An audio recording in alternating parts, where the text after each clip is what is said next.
Kwa hiyo nakuomba sana, kwa dharura sana, mtu yoyote ambaye unaweza ukawa unamfahamu shetani huyu anayeweza akasababisha tatizo kama hili. Kipimo cha CT scan kimesema ni kama kuna uvimbe kichwani, ni kwenye ubongo, ni kama kuna damu imeviria, whatever. Sasa inatokana na nini? Basi kuna mambo tu mengi kwamba inaweza ikamsababishwa na nini. Wanasema kuna mada alienda alipigwa. Yeye kwa alivyotoka polisi na hata baadaye kwenda kulala magereza siku moja, yeye hakusema kwamba amepigwa.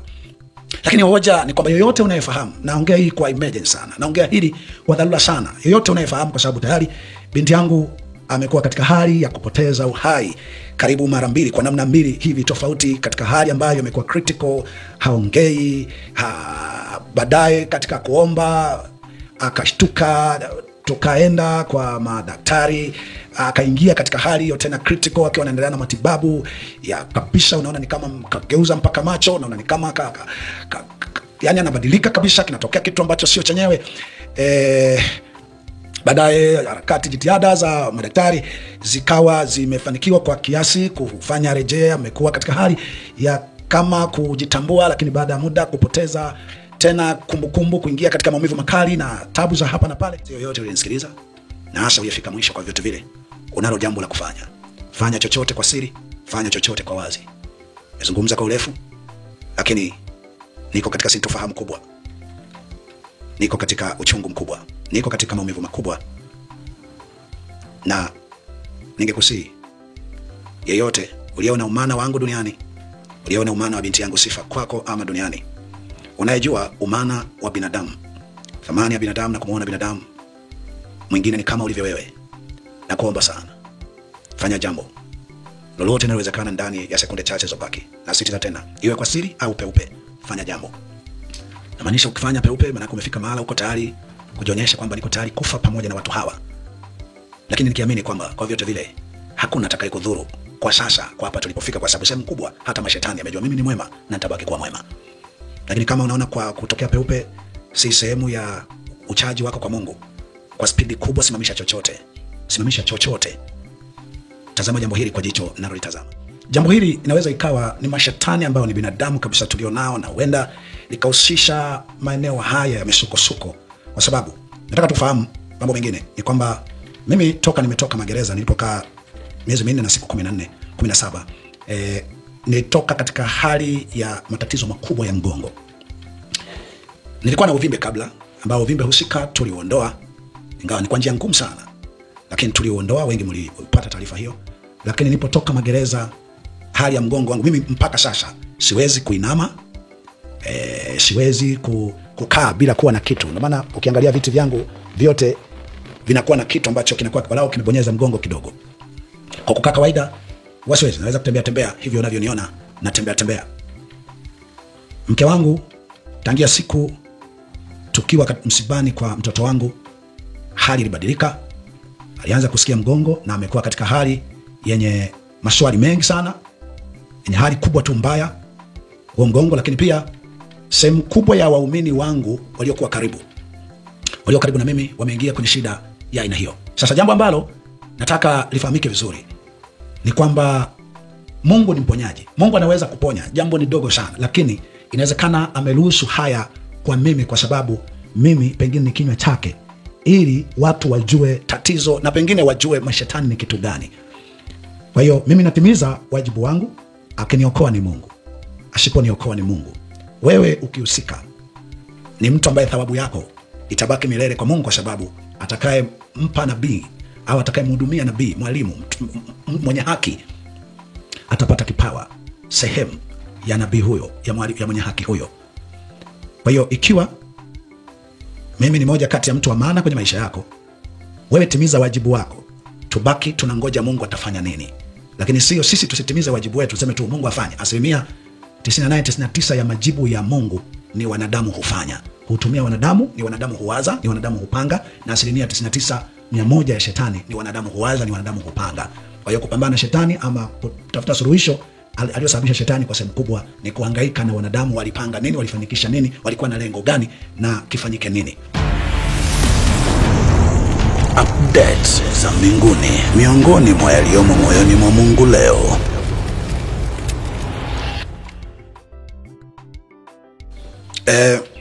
Natokea mbele ya kamera hii kwa dharura sana, na naziomba mamlaka ama mtu mwingine yoyote uliye popote, na ikiwezekana hata kama huna la kufanya lolote, hebu fanya tu kazi ya kushare clip hii kwa dharura sana, kwa dharura sana. Naomba share clip hii kwa mtu yoyote, pengine mmoja kati ya utakaye share naye atakuwa nafahamu hiki ninachouliza ama kuhitaji msaada kwa dharura. Nauliza ikiwa kuna mtu yoyote unaweza ukawa unafahamu kinachoweza ama kwa namna moja nyingine kinaweza kufanyika, mtu akiwa mahabusu ama mtu akiwa gerezani ama katika maendeleo ya teknolojia na kemikali ya aina yoyote inayoweza ikatumika kwa wanadamu sasa pale pengine wanapotaka kumuumiza au kumdhibiti mtu ambaye wanaona njia pekee ya kumuumiza ama kumdhibiti ni kumdhuru kwa namna yoyote. Nasema haya ukumbuke sijamtuhumu yoyote, na wakati mwingine sio kila mtu aliye mamlakani ni mtakatifu, ni mtu wa Mungu. Si kila mwanadamu unayemwona huko barabarani mtakatifu ni mtu wa Mungu. Pana wanadamu ambao kwa sababu yoyote wanaweza kutumwa na yeyote, kupangwa na yeyote, kufanya chochote juu ya mtu yeyote kwa sababu zozote.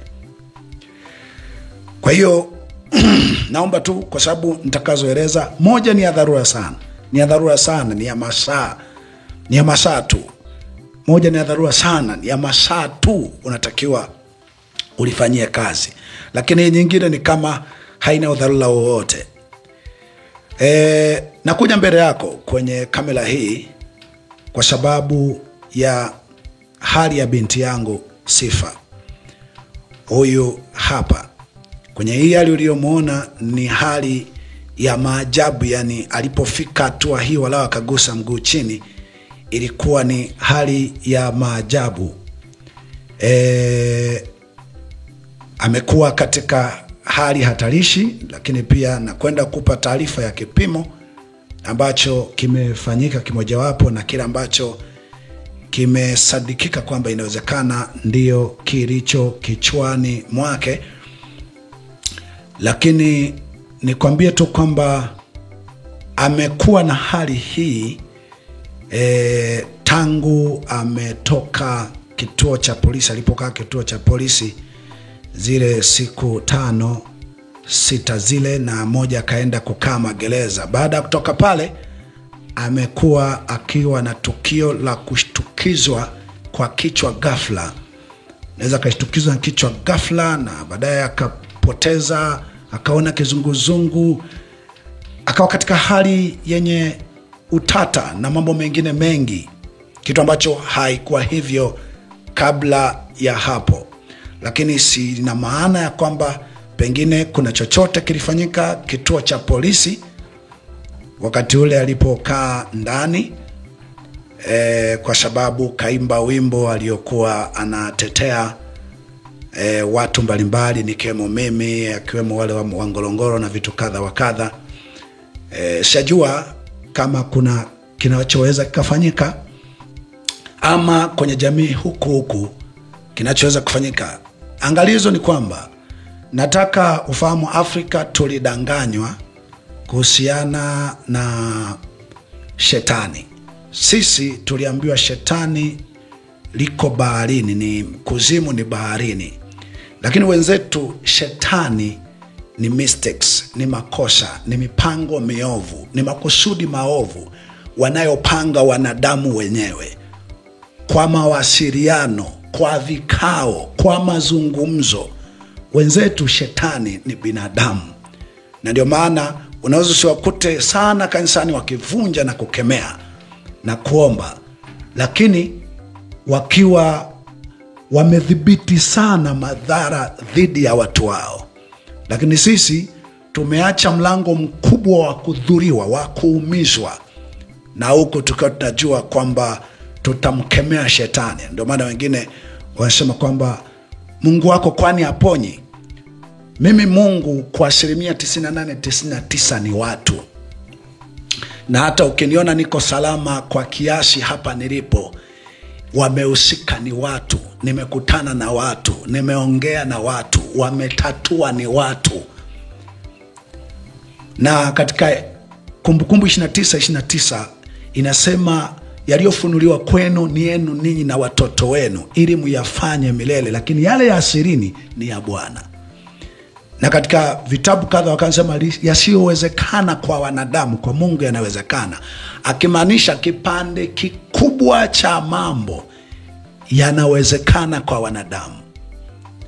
Kwa hiyo yale ambayo wanadamu wanaweza wakayasolve, wakayapatia uvumbuzi, ni wenda wazimu kwenda kumwomba Mungu. Mungu ametaka tunyenyekeane, Mungu ametaka tutangulizane, tuthaminiane. Na njia ya kuthaminiana, misaada mingi na uvumbuzi wa mambo mengi unapoupata kwa mwanadamu mwingine, ni rahisi sana kumthamini mwanadamu wa aina hiyo.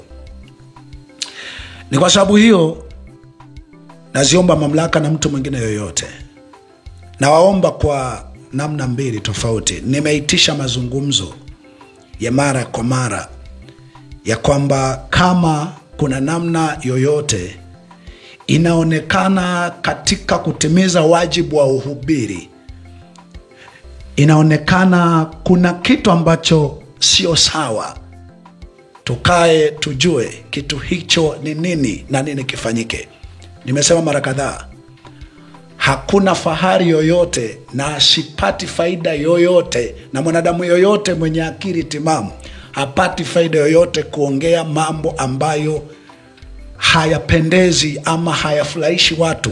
Mtu yoyote, iwe ni wa chini, iwe na mamlaka, iwe tajiri au maskini.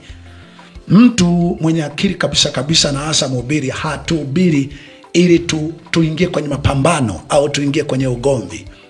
Tunaingia ili tutafute suluhisho na kuipanga jamii, kwa sababu kuhubiri ama kusema kosa la mtu ni kuonyesha analofanya huyo mtu, madhara yatakayotokea kwake na kwa mtu mwingine.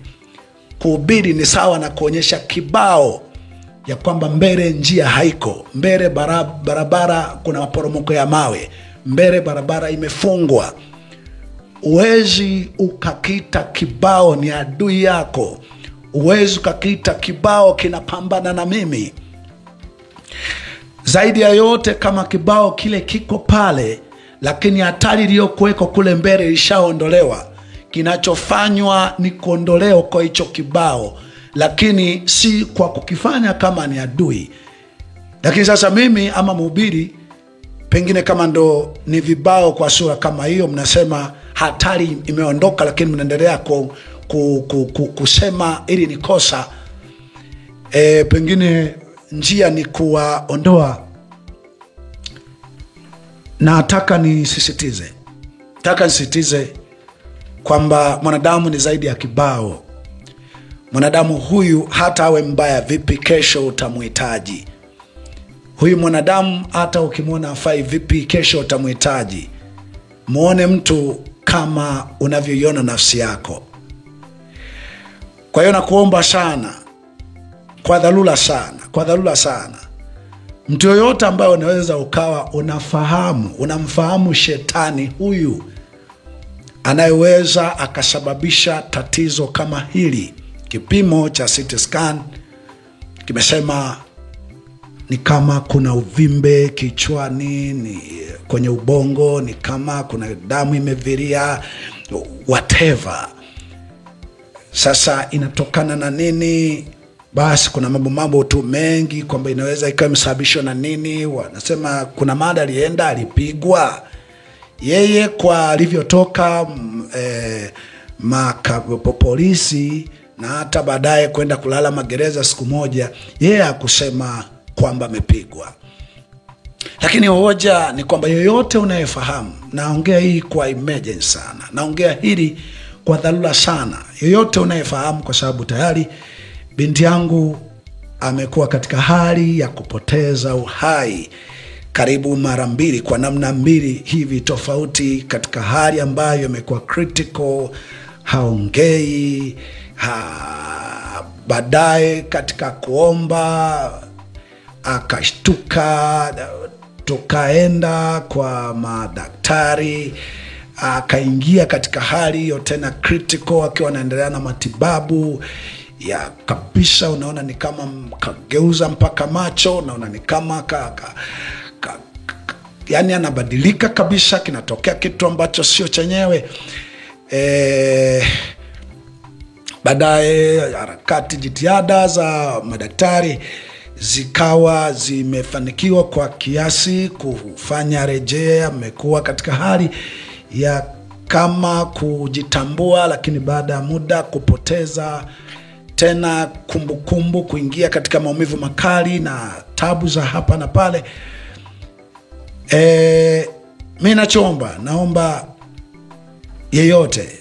yeyote, nasema haya kwa sababu wakati fulani mtoto wangu akiwa katika hali fulani yenye hali ngumu sana, mnaokumbuka tukio la mwanangu, kuna mtu fulani kwenye mamlaka fulani aliulizia, mwanao yu salama?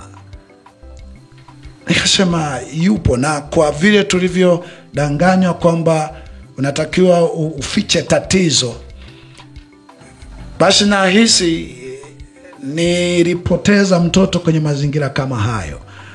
Lakini ingetokea pengine ningemwambia ile hali critical, yule mtu huenda alikuwa na suluhisho la kwamba chukua hatua gani. Hapa nilipo uwezekano kwamba naweza nikasafirisha pengine kwenda nje ya nchi. Uwezo huo kifedha sina. Yote unayeweza ukawa na uwezo huo kifedha ama suluhisho la aina yoyote, tafadhali jitokeze. Ninatokea mbele yako ili usije ukasema ni kwa nini haukuweka wazi. Kimsingi mimi nafahamu gharama za kuwa mtu wa haki, na kwamba hata katika Biblia imetabiriwa kitakachofanyika. Yaliyonikuta kuhusiana na mtoto wangu yanayoweza kunikuta hapa wakati wowote lolote, mimi nitaweka kuwa katika sehemu ya kulipa gharama za kuwa mtu mwema. Ilitabiriwa. Lakini wewe pia unaweza ukaingia kwenye record ya kuhusika kuokoa kwa kile unachokiweza kukifanya. Ikumbukwe siku za karibuni hapa, nafahamu wengi wamefahamu nia yangu ya kwamba si uadui, si ugomvi, ni kutengeneza jamii. Ni kwa sababu hiyo nataka nikusihi yeyote ambaye aidha unaweza ukajitokeza peupe tu kabisa kwamba mchungaji, acha mimi nibebe mzigo huu wazi, kama ni kufa na nife pamoja nanyi, kama kuna hatari yoyote ya kusaidia mtu akiwa katika hali kama hii, kwa lolote ulijualo, kwamba unauelewa wa kimatibabu. Ningetamani hata mamlaka za nchi, iwe mkuu wa mkoa, iwe waziri, iwe yeyote unayenifahamu uliye mamlakani, unayefahamu chochote, kama ubinadamu wangu unaweza ukapata thamani machoni pako, binadamu wa mtoto wangu Sifa unaweza ukapata thamani machoni pako ama machoni penu, ikiwa kuna chochote mnachojua,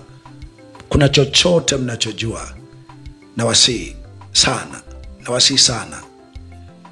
Yani najua chochote kwa uzoefu wa dunia ilivyo. Nawasihi sana mfahamu hatutanufaika chochote. Hakuna atakayenufaika. Hata kama sisi ni wabaya kiasi gani. Kumuua mchawi haui roho ya uchawi. Kumuua mtu mwema ama mtu mwema akipata madhara haiondoi watu wema. Ilitabiriwa kwenye Biblia, waliteswa na kuuawa wengi watu wenye haki wakati fulani, lakini Biblia isema kwa ajili ya wateule siku hizo za dhiki zitafupizwa. Ni dhahiri kwamba mpaka mwisho wa dunia, wa dahari, watu wema watakuwepo, watu wenye kuongea watakuwepo. Yesu aliwahi kusema hawa wasipoongea atainua mawe. Ijulikane watu wenye kuongea, wenye kupinga mabaya. Kama hiyo ni moja ya sababu ya shetani aliyetekeleza shambulio hili, kama ni moja ya sababu, ijulikane watu wema watakuwepo. Yaani kwa mfano wa mimi kuna wakati nimewahi kujitokeza na kusema mwacheni mtoto, tatizo ni mimi. Inawezekana mimi ndo niliyefundisha watoto kuwa na huruma, kutimiza wajibu wa uhubiri. Mimi binafsi nisemacho ya kwamba pengine kama kuna shida, kama kuna mtu, kuna shetani anayehangaika kuua, angeniua mimi, kwa sababu mimi ndiye ambaye nataka wanadamu wote wawe wema, na wachache wanaopiga hatua wapige kelele kuwafanya na wengine kuwa wema. Na mimi pia ombi ambalo wanakuwa nalo limegawanyika katika maeneo mawili. Moja, hakuna sababu ya kuingizana katika namna teknolojia na mifumo yenye kutesa mwili, yenye kuumiza mwili. Kwa sababu sasa wakati mwingine shetani anaweza kufanya chochote, unaweza kufanya chochote usifanye chochote. Wakati mwingine nimesema na naendelea kusema kwamba shida tu ni kubwa. Inaonekana kuna maana nimesikia wanasema mbarikiwa yule msumbufu yule. Kwa hiyo unaonekana ni karibu kila kuna mahali fulani nimebrandiwa kuwa ni msumbufu. Yaani kufafanua, kulalamika, kutoa taarifa, kupinga, kukosoa, imeonekana ya kwamba ni msumbufu. Yaani huo ni usumbufu. Dunia inataka, wakisema sifia hapa sifia, pongeza hapa pongeza, lakini ile kwamba hapana, ili sio jema, ili lina madhara. Pengine unaitwa msumbufu, utaitwa mkaidi, utaitwa unapambana na mamlaka, utaitwa unakashifu serikali, ni kashifa, ni mwanaharakati na vitu kadha wa kadha. Mimi nilichosema, ikiwa tatizo kabisa ni tatizo, wala hata kuna sababu nipitishwe kwenye namna fulani za mateso na maumivu kama haya, mimi mungewaacha, kama kuna shetani yoyote nanisikiliza hapa, ungewaacha au watoto waendelee kuishi, waje waonepo, pengine waje wafikepo hatua. Mimi kwa sasa na miaka 42.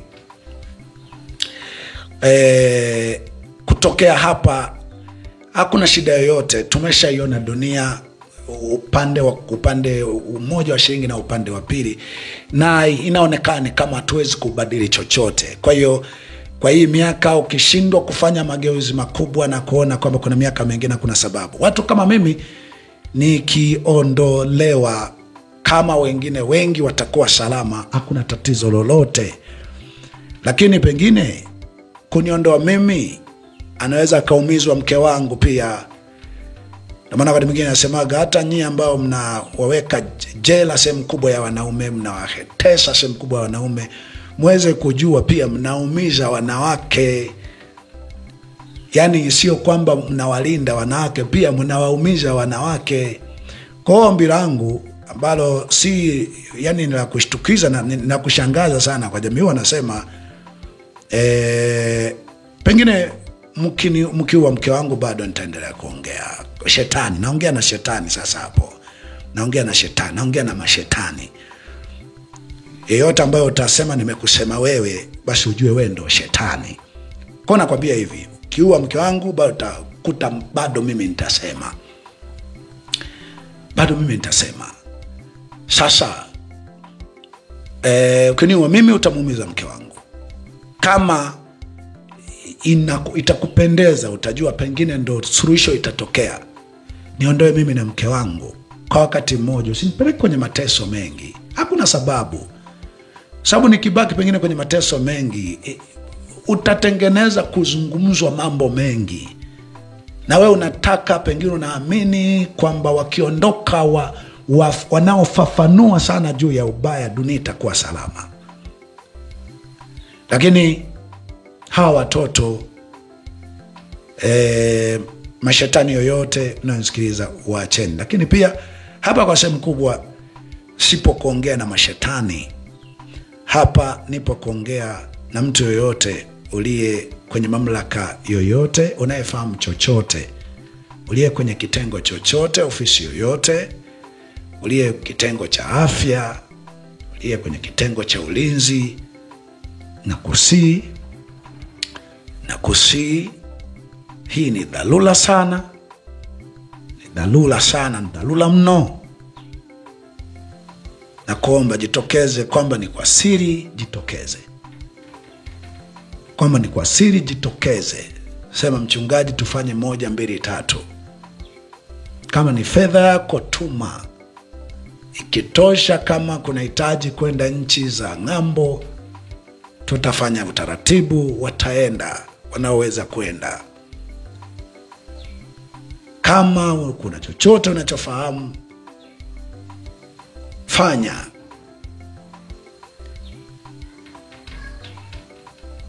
Ni hali ambayo nijuacho ya kwamba kwa hapa tulipo, nadhani kuna watu mnaweza mkawa msema, mchungaji, acha sasa ubiri injili. Kimsingi kilichomuua Yesu ni kusema makosa ya watu.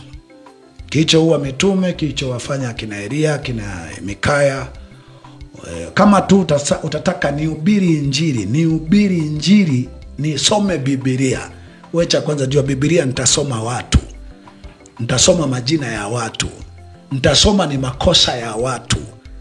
Nitasoma ni mema ya watu. Kwa hiyo once kusema tuhubiri injili, manake sema makosa ya watu na madhara yake. Ukija mchungaji, tumia hekima. Tatizo hekima. Mimi wanasemaga, kama unafahamu mimi ni mchungaji na nahubiria sina tu hekima, ujue ni kwa sababu uliye na hekima haujatatua hilo tatizo na hiyo hekima. Na hekima ni kutatua tatizo.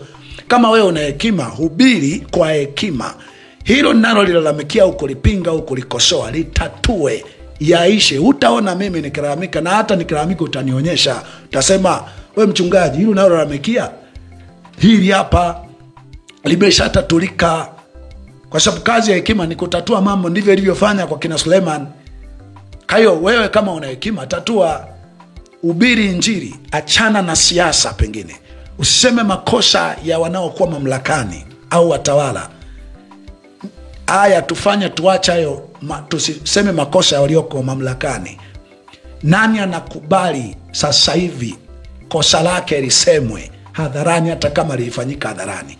Nani anakubali sasa hivi kosa lake litumiwe kufundishia wengine ili wasifanye makosa kama hayo kwa sababu ya madhara kama hayo? Nikupe mifano kadhaa ya watu ambao nimewahi kusema makosa yao. Nimewahi kusema makosa ya Kakobe, kwamba alipoteza watu kuambia wachanjwe. Alipoteza watu kusema Mungu hawezi kuponya juu ya korona. Anaponya magonjwa mengine yote, lakini sio korona. Njia pekee ya kujikinga ni propaganda za wazungu. Wala tena kuacha dhambi, kuacha maovu sio njia ya kujikinga. Waumini wa Kakobe wanasema hayo yalipita.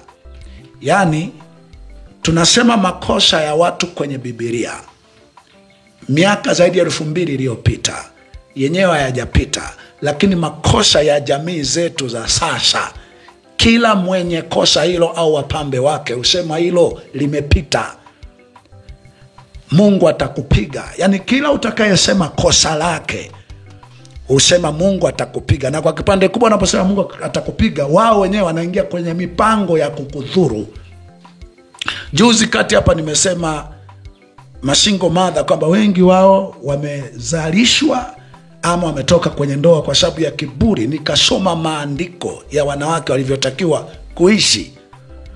Ndipo nikuta tu la kijana wangu Herbert kukamatwa na Asha. Nadhani wakisikia hata hili utawasikia wakisema tumesema Mungu atakupiga. Yani na wenyewe kwa kusema makosa yao, kiburi chao, umalaya wao, wengi wao, kwa sababu wengi wao ni umalaya na kiburi tu, wanasema Mungu wetu amejibu, Mungu amekupiga. Nimewahi kusema makosa ya TAG na mateso ya Clola, ya kufungwa gerezani, kupigwa na vitu kadha wa kadha. Wa TAG waliinuka na kusema hayo yalishapita, usikumbushe ya zamani. Kwa hiyo inaonekana injili ni mawili tu: sifia watu na kuwaombea mema na baraka hata kama wanayofanya ni mabaya, ama sema habari za watu wa zamani walivyokuwa wabaya, sio wa sasa hivi. Sema habari za kina Yuda, sema habari za kina Ahabu, sema habari ya kina Pilato. Usiseme Pilato wa wakati ule, Yuda wa wakati ule ni nani kwa sasa. Sema usitaje jina la mtu, lakini kwenye Biblia tunataja ni majina ya watu. Tukisifia majina ya watu mtu haoni tatizo, lakini ukisema kosa la mtu huyo ili watu wajifunze pasipo kutafutiza kwamba shida iko wapi, linakuwa ni tatizo. Hakuna anayetaka kuwekewa mfano, tena mfano wenyewe, wala hata si swala la kwamba tu mfano wa kukosoa au kusema ubaya. Kuna mtu tu akisha kuona una damu ya kunguni, hata ukisifia anaanza kusema najua umenikejeli, sitaki utaje jina langu. Hubiri injili. Tutahubiri nini? Gusa utapeli, ulagai wa vijana waliomo waliozagaa barabarani, wanaitwa mitume si manabii. Watu wao wanakwambia achana maisha ya watu wetu, ya viongozi wetu. Soma Biblia. Yalipohubiriwa lilitajwa jina la mtu na kosa lilofanya. Biblia ni mifano ya jamii zilizotangulia ziliishije, ili na sisi tupeane mifano kwa sura ile ambavyo jamii ziliishi. Anyway, nimalize kwa kusema naifahamu gharama ya kuwa mtu mwema na kupiga kelele ili jamii igeuke kuwa watu wema. Hakuna ambaye litasemwa kosa lake na ubaya wake ataita ni injili. Lakini Biblia katika Isaya 58 mstari wa 1 imesema piga kelele wala usiache. Paza sauti yako kama tarumbeta, waambie watu wangu kosa lao. Najua iliposema usiache maana yake ungepata mateso, matatizo, shutuma, kadhia, udhia, maudhi, dhiki, mateso. Usiache. Nisemacho, Paulo anasema najua yatanigeukia haya kwa ushuhuda na utukufu mkubwa. Nisemacho naamini katika kilio chochote, uchungu wowote, maumivu yoyote nitakayokuwa nayo, sauti yangu itazidi kuwa na nguvu sana kwenye mioyo ya watu. Nimeapa, nimeahidi, nami nasisitiza, iwe kwa maisha yangu au ya watu wangu, iwe kwa mauti yangu ama ya watu wangu, kuishi kwangu ni Kristo, kufa ni faida. Na nikisema ni Kristo, manake ni kusema madhara ya mabaya na maovu unaweza kufanya kwa sauti. Inaweza kufanya muovu uliyefanya ujue kuna mtu amesema. Najua wakati mwingine kuchukua hatua za kumdhuru mtu huyo ndio tafsiri ya kwamba kumbe umesikia. Yesu alikufa ili kwa njia mauti yake awatoe wale wote ambao kwa hofu ya kifo walikuwa katika hali ya utumwa. Hakufa ili aondoe wengine wasiuawe. Alikufa ili atengeneze kizazi cha watu watakaokuwa tayari kuuawa, wakiamini linaweza likapatikana suluhisho la kudumu la watu wengi. Msemaji mmoja Bagonza anasema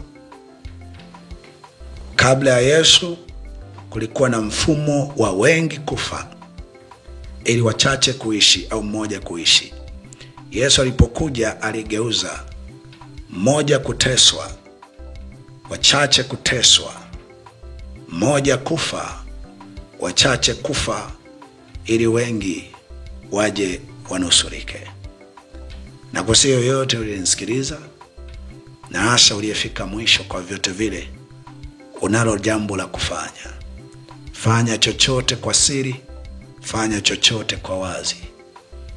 Nimezungumza kwa urefu, lakini niko katika sintofahamu kubwa. Niko katika uchungu mkubwa. Niko katika maumivu makubwa. Na ningekusihi yeyote uliona umana wangu duniani, uliona umana wa binti yangu Sifa kwako ama duniani, unayejua umana wa binadamu, thamani ya binadamu, na kumuona binadamu mwingine ni kama ulivyo wewe, na kuomba sana, fanya jambo lolote linalowezekana ndani ya sekunde chache zobaki. Na sitiza tena, iwe kwa siri au peupe, fanya jambo. Namaanisha ukifanya peupe, maana umefika mahala uko tayari kujionyesha kwamba niko tayari kufa pamoja na watu hawa, lakini nikiamini kwamba kwa vyote vile hakuna atakaye kudhuru kwa sasa, kwa hapa tulipofika, kwa sababu sehemu kubwa hata mashetani yamejua mimi ni mwema na nitabaki kuwa mwema. Lakini kama unaona kwa kutokea peupe si sehemu ya uchaji wako kwa Mungu, kwa spidi kubwa, simamisha chochote. Simamisha chochote. Tazama jambo hili kwa jicho nalolitazama. Asante kwa kunisikiliza. Hii ni sauti ya mtu aliyetoka gerezani. Anasema itengeneze njia ya Bwana, nyosheni mapito yake. Ili mtu atakayeteswa, atakayefungwa, atakayefiwa ama afae katika Bwana tangu sasa, pate kupumzika mara baada ya taabu yake. Tazama, Mungu mwenye haki yu karibu kuja. Hii ni maana neno Maranatha.